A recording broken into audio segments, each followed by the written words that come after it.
Bismillahirrahmanirrahim. Assalamu alaikum.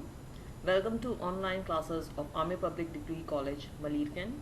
This is class orientation of first year by Ms. Bushra Nizam.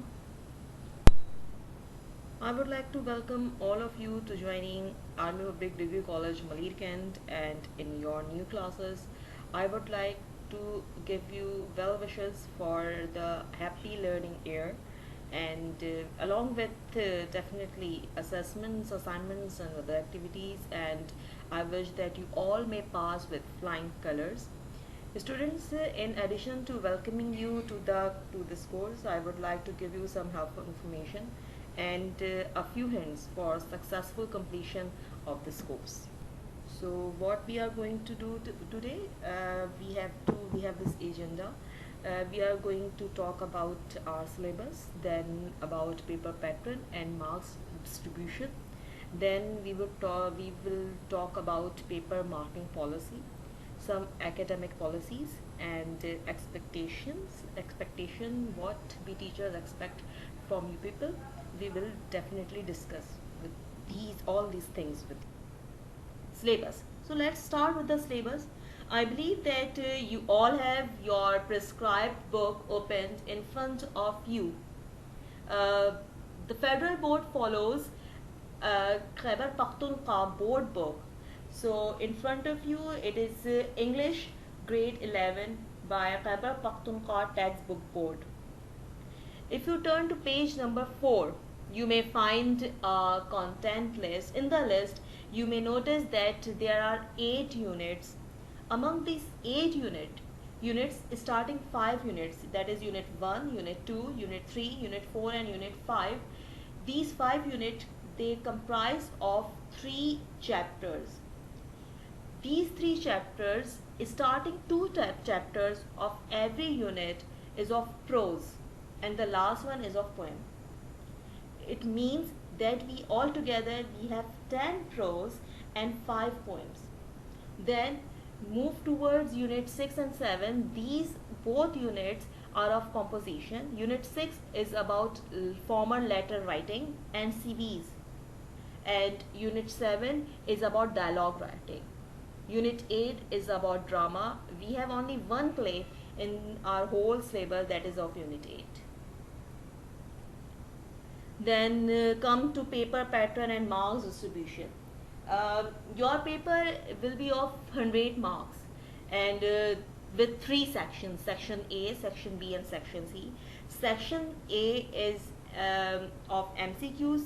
You will have 20 MCQs of 20 marks, and then you will have section B. Section B comprises of question and answers from your book, from text portions. Yeah, that is unit 1, unit 2, unit 3, unit 4 and unit 5. That's it. And these will be of prose and poems. Section C, this section comprises of questions from play as well as grammar and of some compositions. Paper marking policy. Okay, remember, it is very important. While marking MCQs, you will be given an OMR sheet in which all the selected 1 till 20 MCQs are present, and in front of every question, first MCQ, second MCQ, third one, fourth one, fifth one, in front of them there will be 4 squares and you need to fill them properly. You need to select an option and then fill it properly, and please be careful while selecting an option, because once you mark it, it will be counted as an answer from your side, and you need to follow the directions that is written on the OMR sheet. It is very important. Please keep this in your mind. Then section B and section C. Remember one thing, student, that whatever text you produce on your answer script, it will be marked on 2 things, on 2 matters. What are these 2 important things? Number 1, 50% marking will be for the grammar aspect, and 50% marking for content basis. What does it mean now? It means that if you write something which is grammatically correct, which doesn't have any sentence structural mistake which is completely correct, but if it doesn't have any reference from your text or the question asked, means it is not contextual, its content doesn't match with the question asked, so your whole answer will be discredited, it means there will be no marks for this question. Same goes if this happen that if this happens that you write an answer and in which the content is there, the answer is contextual, you give proper reference, but the grammar there, but it is not grammatically correct, there are some grammar mistakes in it, there are grammar mistake in it, and sentence structure is problematic, and whatever and other issues are there, it means that your marks will be deducted. Okay, 50% marks for the grammar, 50% marks for the content. It is really needed to. Question number 5 will be of grammar. There will be 3 parts. This is phrasal verbs, correct form of verb, and punctuation. Phrasal verbs, you will be given phrasal verbs 6, out of which you need to write at least, you need to pick at least 4 phrasal verbs, and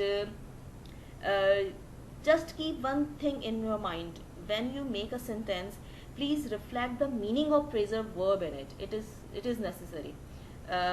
Correct form of verb means tense is the correct sentence. You need to write the correct verb, correct tense verb according to the sentence. Punctuation, you need to put some punctuation marks, and please make them highlighted. These punctuation marks that you produce on the sentence, you will be given 2 or 3 lines from the text portion. It would be these lines of for the punctuation are not unseen, these are from your textbook, and you only need to punctuate them. Please highlight the punctuated marks, whatever you actually add in it. Please, whether you use some bold marker or underline it, whatever you do, but please highlight them. Then letter writing. Letter writing, to follow a proper format of letter writing is very important, and we will discuss a proper format, inshallah ta'ala.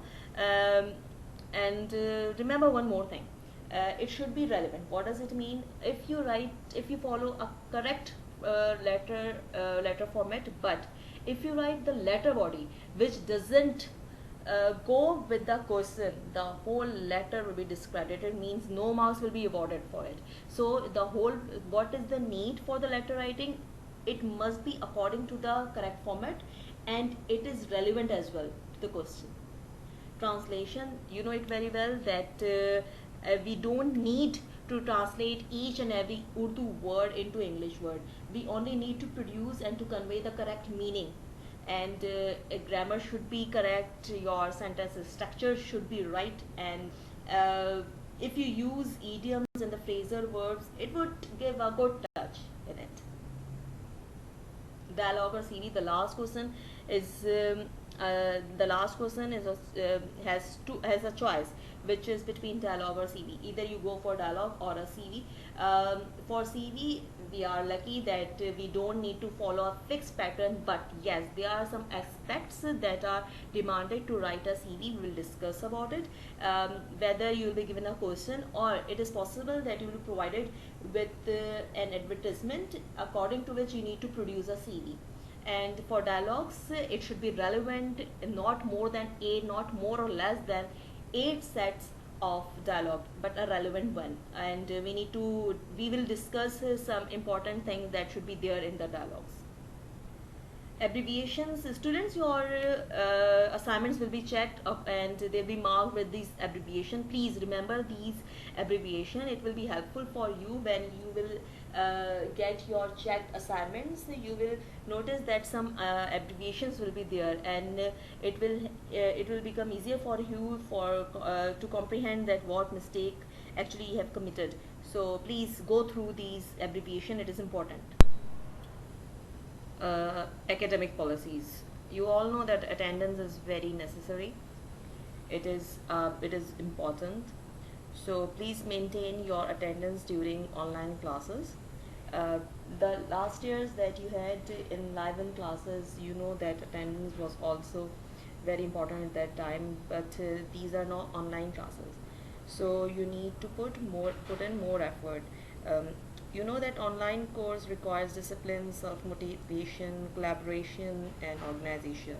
It also requires the same credit hours of work as a face to face course. So there's a although there is a greater flexibility for when you may complete coursework online, there are required due dates.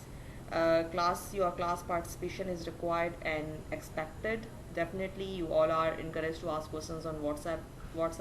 Whatever difficulty you may face, you may definitely ask your teacher, they'll be there with you.